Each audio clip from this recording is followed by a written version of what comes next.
안녕하십니까. 회복 중인 아들 박입니다. 되돌아본 단주. 어떤 때엔 마치 꿈을 꾸는 듯한 착각에 빠져 있을 때도 있었습니다.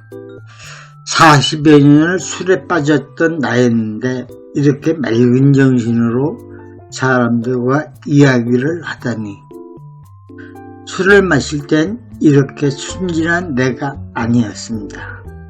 거리에 눕거나 아니면 갈지자로 길을 걸으며 오가는 행인들에게 행패를 부리며 동네를 아사리판으로 만들어 놓습니다. 그러던 저였습니다. 마지막 술잔을 놓던 그날도 전날에 마셨던 숙취로 속은 뒤집히고 뱃속의 전쟁이 쉽사리 끝나지 않을 것 같았습니다. 집에 누가 오가는 사람도 없기에 이러다가 죽으면 며칠 지나서야 발견되겠지요.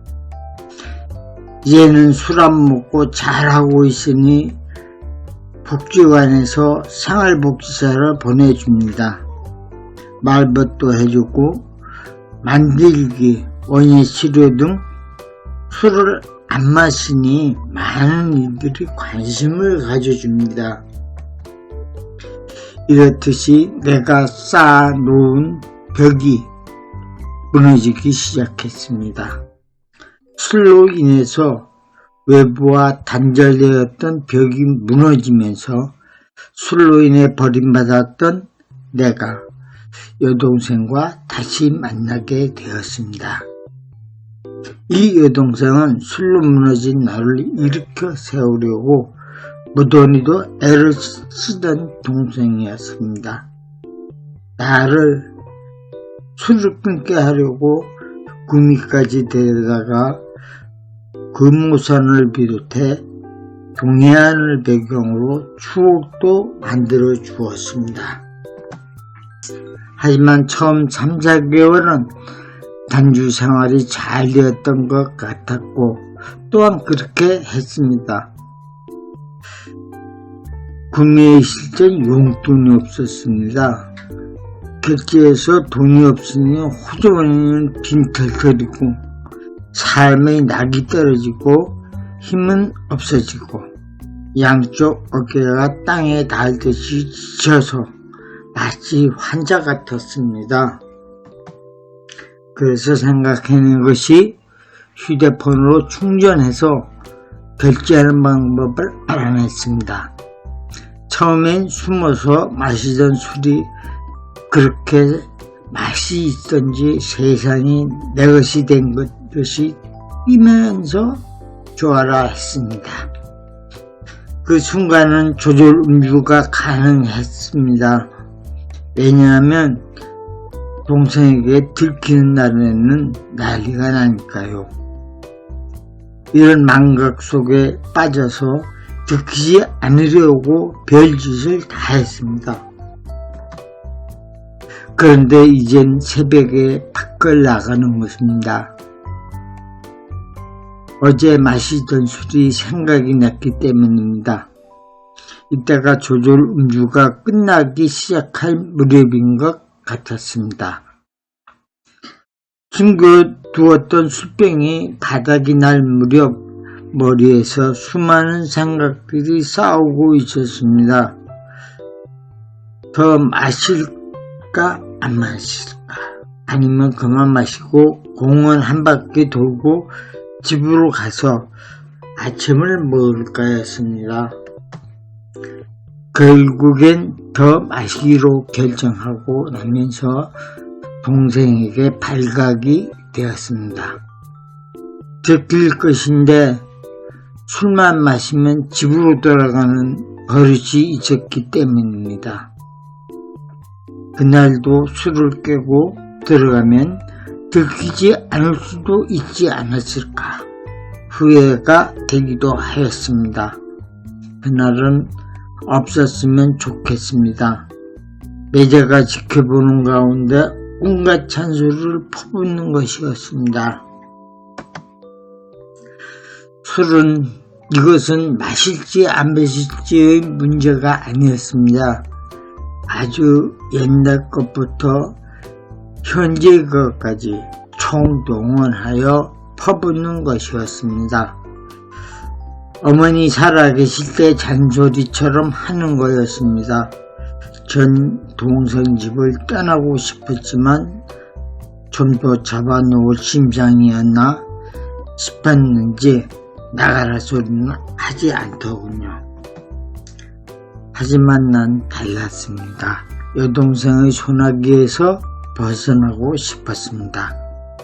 여동생은 절 놓아주지 않는 것입니다. 여동생의 생각엔 내가 저러다가 죽지 않을까 한 생각이 들었을 것입니다. 아닌 게 아니라 구미에서 올라와 마지막 잔을 놓을 때까지 술잔을 놓지 않았었거든요. 죽으려고도 했었지요. 이렇게 마시다가 보면 언젠가는 고통 없이 죽어가겠지였습니다. 술은 계속해서 들어갑니다. 진짜 죽음의 밀려옴을 느꼈을 땐 사람이 아니었습니다. 마치 고슴도치처럼 생겼습니다. 머리는 얼마나 난감한지 기름이 흐르고 있었고 얼굴꼴은 말이 아니었습니다. 어디 세수를 했겠습니까? 물구경 한번 안 한 얼굴이었습니다. 이제는 술도 떨어지고 목구멍으로 술도 들어가지 않았습니다. 조금은 점점 가까이 오고 있었습니다. 숨이 멎어옴을 느낍니다. 꼬꾸라집니다. 이렇게 몇 시간이 흘렀는지 모릅니다. 그래도 다행인 것이 목숨이 붙어 있었습니다. 일어나 보았습니다. 안 되었습니다. 조금 더 기다렸다가 안간힘을 다해 싱크대를 잡으며 간신히 일어났습니다. 걷지도 못하였습니다. 수도꼭지에 주둥이를 대어 속을 청소를 했습니다. 이젠 화장실을 가려고 합니다. 벽을 잡으면 몇 걸음 가는가 했더니 넘어졌습니다. 한참을 화장실 바닥에 앉아서 물었습니다. 제 꼬라지가 말이 아니었고 거울에 비친 얼굴은 엉망이 되어 진짜 받지 못할 얼굴이었습니다. 그리고 이젠 술도 못 마시겠구나 하며 속으로 이야기합니다.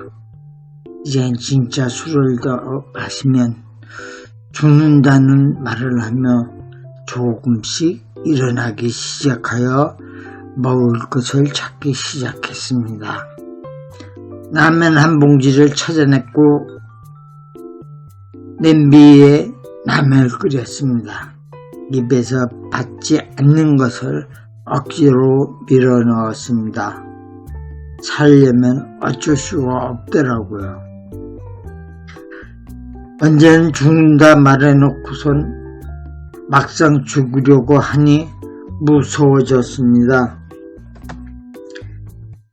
이렇게 해서 천천히 깨어나면서 고양중독 통합지원센터도 알게 되었고 저희의 생명줄을 이어준 임지연 선생님, 조혜숙 선생님도 만나게 되어 아직도 그 인연줄이 이어져 있습니다.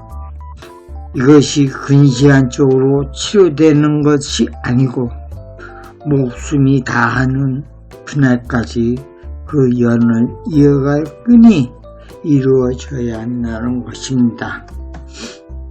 여러분도 잘 아시고 있듯이 우리의 병은 죽음이 다하는 그날까지 안고 가야 할 운명의 병이라는 것입니다. 두서없는 말을 들어주신 여러분께 감사드립니다. 회복자 알박이었습니다. 감사합니다.